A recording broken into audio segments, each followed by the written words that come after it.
The air in the living room hung thick with the scent of lavender candles, their flickering glow casting jagged shadows on the walls. I stood frozen, my pulse hammering in my ears, as my wife, Clara, gripped her coworker Daniel's hand.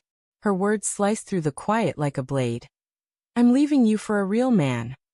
Her eyes, usually warm and hazel, glinted with a defiance I didn't recognize. Daniel smirked, his thumb brushing her knuckles. My chest tightened, as if the room had sucked out all its oxygen. This wasn't real. It couldn't be. I'd sensed something was off for weeks. Clara's late nights at the office, her phone buzzing at odd hours, the way she'd flinch when I touched her shoulder. I'd chalked it up to stress. Her marketing firm was pitching a big client, and she'd always been married to her work.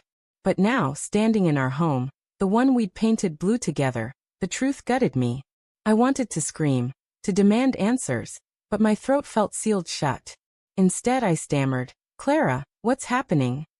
Her lips parted, then closed. Daniel stepped forward, his voice smooth as oil. "She's done pretending, Mark. You've been coasting, man. She needs someone who shows up." His words stung, each one a dart laced with accusation. I wasn't enough. I'd never been enough. My mind raced back to our last anniversary. Had I missed something? The dinner I cooked, the necklace I'd saved for months to buy, had it all been inadequate? I sank onto the couch, the leather creaking under my weight. The room felt smaller, the walls closing in. Clara's face softened for a moment, her fingers twitching as if she might reach for me. "Mark, I didn't want it to happen like this," she said, her voice cracking. I felt invisible. "You're always in your head, planning, fixing, but never here." Her words landed like a punch, and I hated how they made sense. I'd been distracted, buried in my own work, convincing myself I was building a future for us. Had I ignored her? My eyes flicked to the coffee table, where a photo of us at the lake last summer sat framed in oak. Clara's laugh in that memory echoed in my skull, bright, unburdened. Now her hand was still in Daniel's, and the sight twisted something deep inside me. Anger flared hot and jagged, but beneath it, a colder ache spread, betrayal. "How long?" I asked, my voice barely a whisper. She hesitated, her gaze dropping to the floor. 6 months, she admitted. 6 months of lies, of her coming home to me, kissing me, sleeping beside me while her heart was elsewhere. My stomach churned. I wanted to hate her, to hate Daniel. But all I could feel was the weight of my own failure.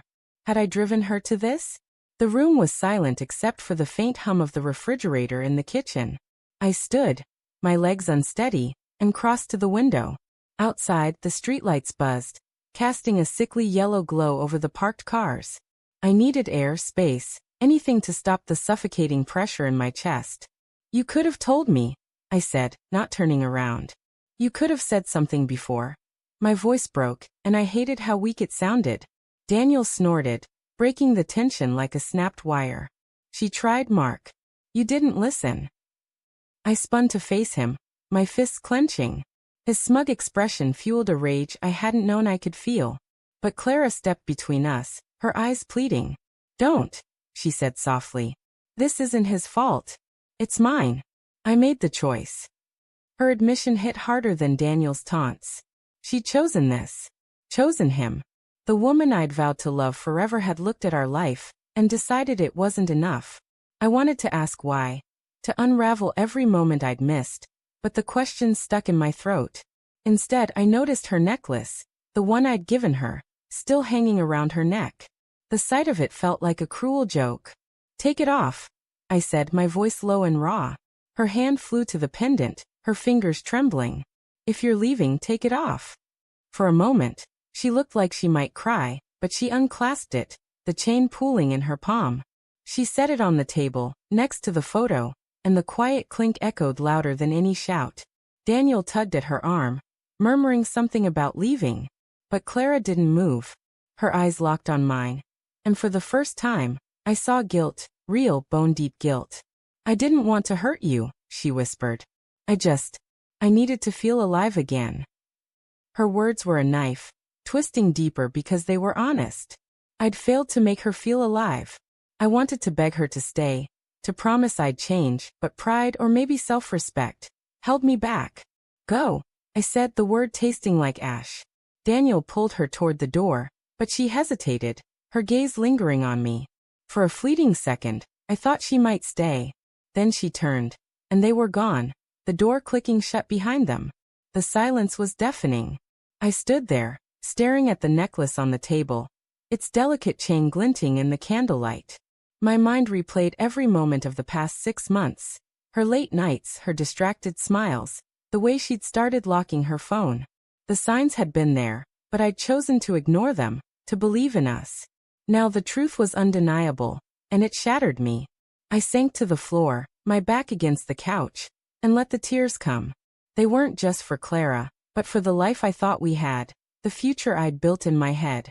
The pain was raw, a living thing clawing at my chest, but beneath it, a strange clarity emerged.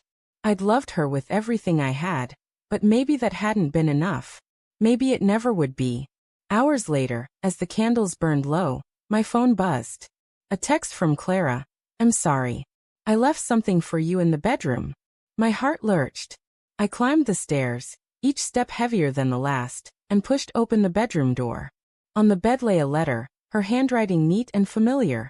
I didn't want to read it, but I couldn't stop myself. The letter wasn't an apology or a plea. It was a confession.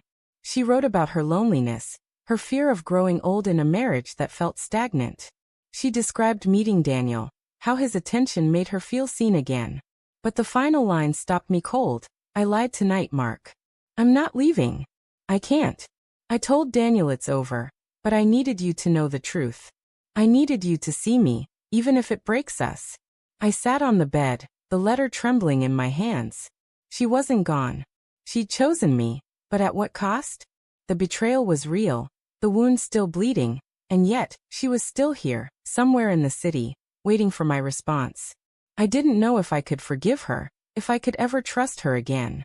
But as I stared at the empty side of the bed, I realized the real twist wasn't her leaving.